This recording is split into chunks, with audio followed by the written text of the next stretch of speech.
Salam əziz izləyicilər, Kənan Hüseynovun təqdimatında TV1 xəbəri izləyirsiniz.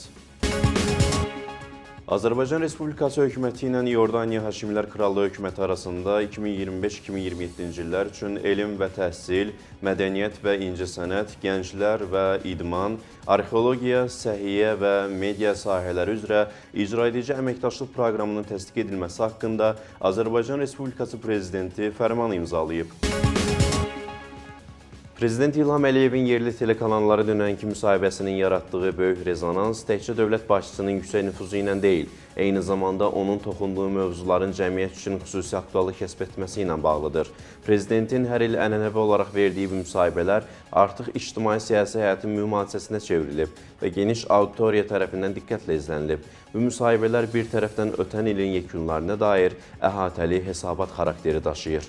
Mən uzun illər deyirəm və bunu əməli praktiki işlərdə də biz görürük ki, bizim siyasətimizin mərkəzində Azərbaycan vətəndaşı dayanır. Bu sadəcə olaraq şüar deyil.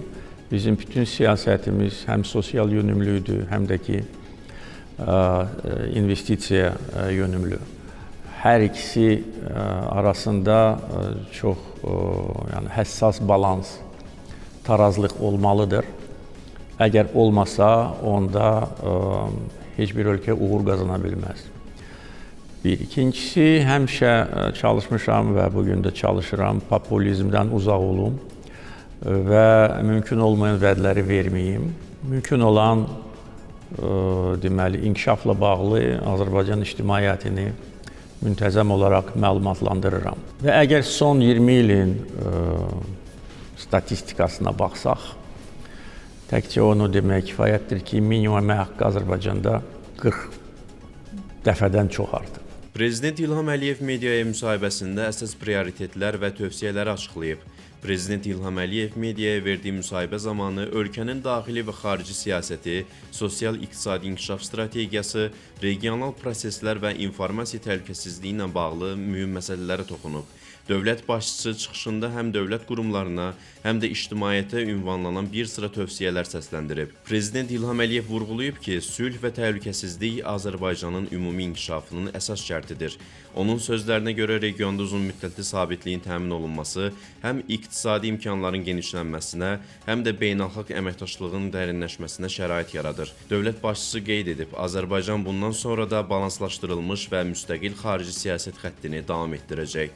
İlham Əliyev hazırki dövrdə əsas prioritetlərdən biri milli maraqların qorunması və ölkənin uzun müddətli inkişaf strategiyasının ardıcıl şəkildə icrası olduğunu vurğulayaraq qeyd edib ki, dövlət siyasəti real çağırışlara əsaslanmalı, qərarlar milli maraqlar və obyektiv təhlil üzərində qurulmalıdır. Müsahibə zamanı informasiya sahəsinə xüsusi diqqət ayrılıb. Prezident mediaya tövsiyə edərək informasiya müharibəsinin gücləndiyi bir şəraitdə dəqiq, məsuliyyətli və peşəkar yanaşmanın son dərəcə mühüm olduğunu bildirib. Obyektivlik, peşəkarlıq və milli maraqlara sadiqliyin vacibliyini qeyd edən ölkə başçısı bildirib ki, media cəmiyyətin düzgün məlumatlandırılmasında və sağlam ictimai rəyin formalaşmasında önəmli rol oynayır. İlham Əliyev eyni zamanda gənclərə və vətəndaş cəmiyyətinə çağırış edərək ölkənin gələcək inkişafında fəal mövqe tutmağın, bilik və bacarıqların artırılmasının vacibliyini qeyd edib. Prezidentin fikrincə, müasir dövr innovasiya, texnologiya və intellektual potensialın ön plana çıxdığı bir mərhələdir. Dövlət başçısı regional və beynəlxalq məsələlərə də toxunub. Azərbaycan balanslı və müstəqil xarici siyasət kursunun davam etdiyini deyib. Bu istiqamətdə əsas tövsiyə milli maraqlara uyğun əməkdaşlıq və qarşılıqlı hörmət prinsiplərinin qorunmasıdır. İlham Əliyev deyib ki, ölkədə aparılan islahatların məqsədi vətəndaşların rifahının yüksəldilməsi, sosial ədalətin təmin olunması və dayanıqlı inkişafın təmin edilməsidir. Onun sözlərinə görə bu hədəflərə çatmaq üçün cəmiyyətin bütün təbəqələrinin birgə fəaliyyəti vacibdir. Bugün insanların rifah halını yaxşılaşdırmaq üçün sosial siyasət daha dəqiq aparılır. Yəni, bu sahədə vaxtilə olan pozuntular aradan qaldırılır, ədalətsizliklər aradan qaldırılır, şəffaf mexanizm tətbiq olunur və bu bizə imkan verir ki, biz bir neçə ciddi sosial islahat paketi icra etmişik. Daha doğrusu son 7 il ərzində 5 sosial islahat paketi icra edilmişdir və bu islahatları İslahatların əhatə dairəsi 4 milyon insandır və hardasa 8 milyard manata yaxın olan vəsait. Təkcə keçən il 1,4 milyard büdcə vəsaiti bu məqsədlər üçün xərclənib. Yəni maaşlar, pensiyalar, müavinətlər müntəzəm olaraq artırılır, pensiyalar indeksləşdirilir. Ölkə rəhbəri Azərbaycanın 10 illiklər boyu üzləşdiyi ədalətsizlikləri necə uğurla dəf etdisə, eyni qətiyyət və əzmkarlıqla Dənizyaşırı bölgəsindən Avropanın mərkəzinədək milyonlarla insanın hüquqlarının müdafiəsini təşkil edir. İstər qoşulmama hərəkatı, istər BMT və digər təsisatların platforması olsun, istər tək başına fəaliyyət, fərqi yoxdur. Eyni mübariz ovqatda ardıcıl tədbirlərlə ədalətin təmininə töhfələrini verir. Onlarla nümunənin timsalında İlham Əliyevin liderlik miqyasını Azərbaycan və Qafqaz hüdudlarını aşaraq artıq qlobal məna kəsb etdiyini aydın görmək olar. İlham Əliyevin ədalət tərəzisində mizanı pozulanların silsiləsini uzun-uzadı davam etdirmək olar. Onun mübarizəsinin başlıca qayəsi məhz ədalət idi. Xocalıya ədalət, Qarabağa ədalət, Azərbaycana ədalət, Azərbaycan xalqına ədalət və bunların hamısını da təmin etdi. Ədalət anlayışı İlham Əliyev üçün güc əmsalında deyil. Buna görədir ki, əsrlərin bir mənalı, qaliblər mühakimə olunmur hökmünü zəfər komandanı əsas götürmədi. Məğlubu, onun dövlətini nə qədər rəzil və vəhşi də olsa, əzmədi, məhv etmədi. Ondan intiqam almadı. Onunla layiq olmadığı tərzdə ədalətli davrandı. Ona yaşamaq, bəlalardan və səfalətdən qurtulmaq şansı verdi. Ölkə başçısının beynəlxalq hüquq pozulanda güclü olan haqlıdır. Bu bizim seçimimiz deyil. Biz hər zaman həqiqətə sadiq olmuşuq. Həmçinin hər zaman ədalətə sadiq olmuşuq. Biz heç vaxt ədalətə uyğun olmayan heç bir şey etməmişik. Gördüyümüz bütün işlər tarixi, hüquqi və insani ədalətə əsaslanıb. Mülahizələr də bu baxımdan dəyərləndirilməlidir. Prezident ədalətin gücünə daim inanıb və bunun təmini hədəfindən əsla vaz keçməyib. Türkiyənin aparıcı media orqanları Azərbaycan Prezidenti İlham Əliyevin yerli televiziya kanallarına verdiyi müsahibəni geniş şəkildə işıqlandırıb. Qardaş ölkənin televiziya kanalları, xəbər agentlikləri və qəzetləri Azərbaycan liderinin Türk Dövlətləri Təşkilatı çərçivəsində müdafiə əməkdaşlığının vacibliyi ilə bağlı fikirlərinə, eləcə də Prezident İlham Əliyevin Türkiyə ilə müttəfiqlik əlaqələrinin dərinləşdirilməsi ilə bağlı açıqlamalarına diqqət yetiriblər. Azərbaycan Prezidentinin Türk dövlətləri ilə münasibətlərin inkişafı ilə bağlı mövqeyi də diqqət mərkəzində olub. Xəbərlərdə və reportajlarda dövlətimizin başçısının qlobal proseslər, Zəngəzur dəhlizinin işə salınması və Ermənistanla münasibətlərin normallaşdırılması da daxil olmaqla müxtəlif cari məsələlərə dair fikirləri də yer alıb.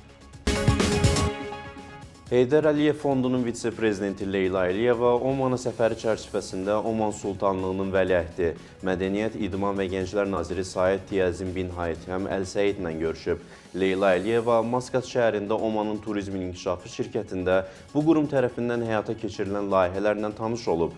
Maskata səfəri çərçivəsində Leyla Əliyeva Sultan Qabus Böyük məscidini də ziyarət edib. Mərhum Sultan Qabus bin Səidin təşəbbüsü ilə inşa edilən və 2001-ci ildə açılan məscid ölkənin ən möhtəşəm dini memarlıq abidələrindən biridir. Təxminən 20 min nəfərin ibadət edə bildiyi məscid Maskatın memarlıq rəmzinə çevrilib. Leyla Əliyeva Oman Sultanlığının kiçik və orta müəssisələrinin inkişafı qurumunun sədri Hayma Alzari ilə də görüşüb. Azərbaycan Respublikasının Prezidenti İlham Əliyevin işğaldan azad edilmiş ərazilərin yaşıl enerji zonası kimi inkişafına dair siyasətinə uyğun olaraq Qarabağ və Şərqi Zəngəzur iqtisadi rayonlarında bərpa olunan enerji potensialının istifadənin genişləndirilməsi ilə yanaşı, enerji səmərəliliyini təmin edən müasir texnologiyaların tətbiqi də ardıcıl şəkildə həyata keçirilir. Bu çərçivədə ənənəvi işıqlandırma sistemləri də müqayisədə az enerji sərfiyyatı, uzun istismar müddəti və aşağı texniki xidmət xərcləri ilə seçilən LED texnologiyaları yaşıl enerji zonalarının dayanıqlı inkişafını təmin edən əsas amillərdən biridir.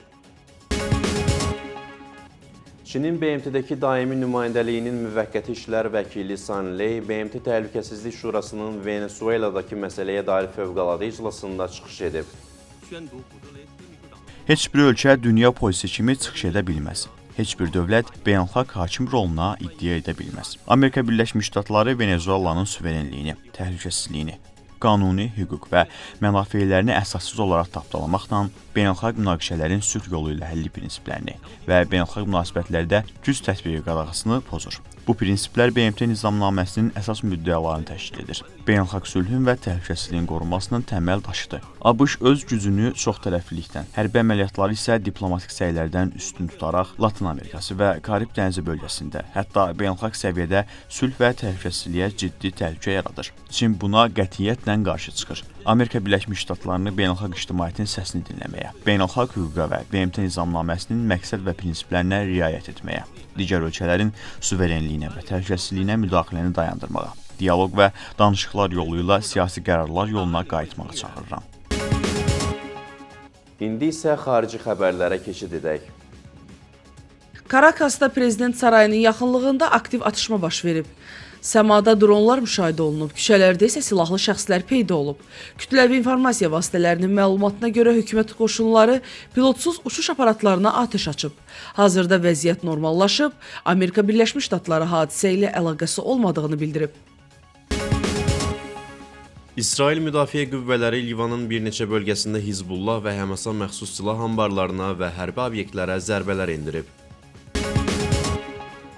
İranda ötən il dekabrın 28-də başlayan etiraz aksiyası davam edir. Ölkədə yaranmış su və enerji qıtlığı, gündəlik tələbat mallarının bahalaşması, milli valyutanın dollara nisbətdə sürətlə ucuzlaşması, korrupsiyanın güclənməsi, işsizlik, əmək haqqı və pensiyaların gecikdirilməsi, İş şəraiti və rejimi, habelə başqa həllini gözləyən çoxsaylı sosial, iqtisadi və maliyyə problemləri bu etirazın başlıca səbəbləri sayılır. Qeyd edək ki, 2025-ci ildə İranda illik inflyasiya 40% üstəliyib, İran realının məzənnəsi isə psixoloji həddi keçərək 1 ABŞ dollarına qarşı 1,45, 1,50 milyon real həddində qərarlaşıb.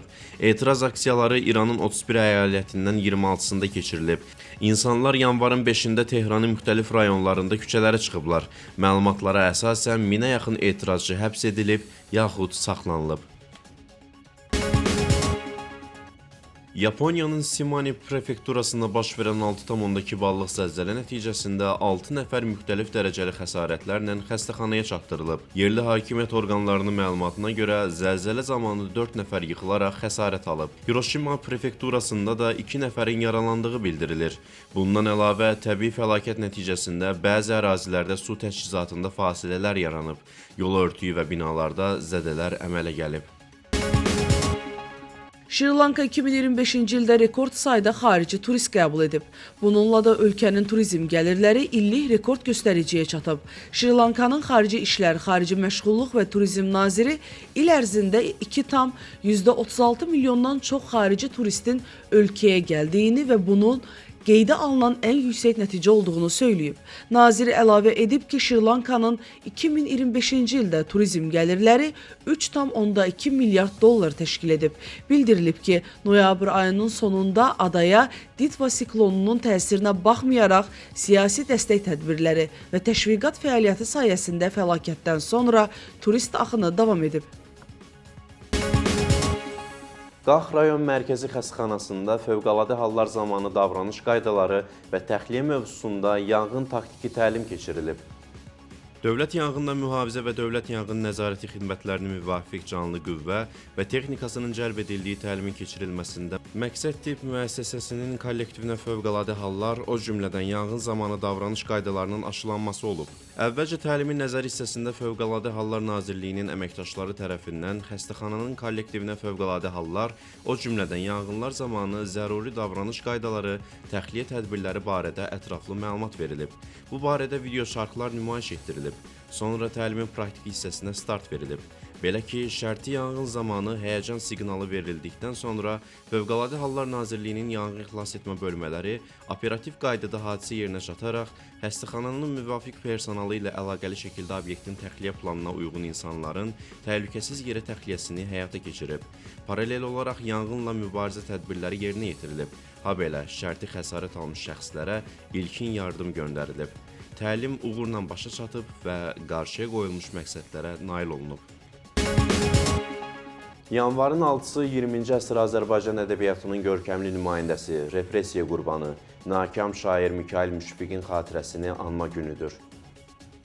Mikail Müşfiq həyatdan erkən getsə də, özündən sonra yaradıcılıq eşqi ilə dolu lirik nümunələr qoyub.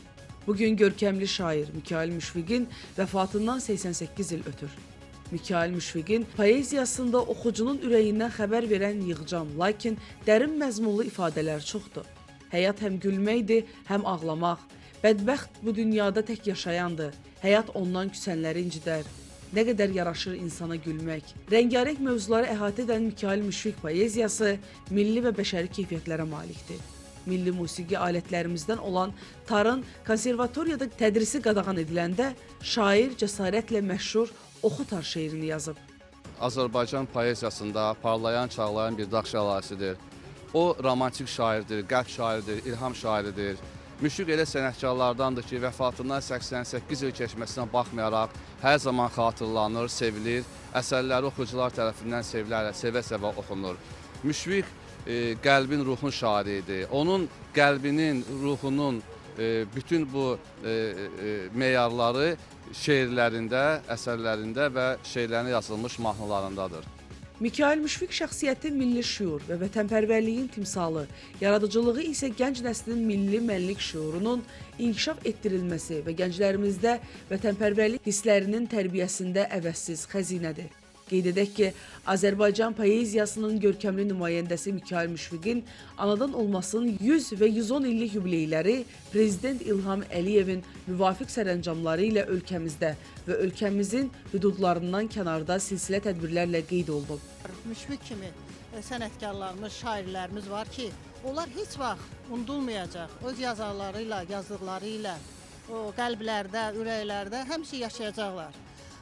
Biz balacadan tutmuş böyüyə qədər hansından soruşsaq ki, Müşfiq kimdir? Onlar başlayacaqlar, sən Müşfiqin yanında, sən gülüm, şüngülüm, bu şeirləri bizə hökmən deyəcəklər. Elə insan yoxdur ki, Müşfiqin heç olmasa bir bənd şeirini əzbər bilməsin. Xatırladaq ki, eyni zamanda Mikail Müşfiqin latın qrafikası ilə üçcütlüyü nəşr edilərək oxuculara çatdırılıb. Esmira Turan, Sahib Səfərov, TV1. Azərbaycanda ilk dəfə keçiriləcək dağ xizəyi üzrə beynəlxalq turnirə 20-dən çox idmançı qatılacaq. İsveçrə, Macarıstan, Sloveniya, Səudiyyə Ərəbistanı, Böyük Britaniya, Özbəkistan və Hong Kongdan olan xizəkçilər mübarizə aparacaqlar. Azərbaycanı isə Anastasiya Papatoma təmsil edəcək. Qeyd edək ki, Azərbaycan Open beynəlxalq dağ xizəyi turniri yanvarın 8-11 aralığında keçiriləcək. İndi isə hava haqqında məlumatla tanış olaq. Milli Hidrometeorologiya Xidmətinin məlumatına əsasən Bakıda və Abşeron yarımadasında hava şəraitinin dəyişkən buludlu olacağı, arabir tutulacağı, əsasən yağmursuz keçəcəyi gözlənilir. Gecə və səhər bəzi yerlərdə zəif duman olacaq. Cənub-şərq küləyi, axşam şimal-qərb küləyi ilə əvəz olunacaq. Havanın temperaturunun gecə 5-7, gündüz isə 9-13 dərəcə isti olacağı gözlənilir. Bugünə çatdıracaqlarımız bu qədər. Sağ olun.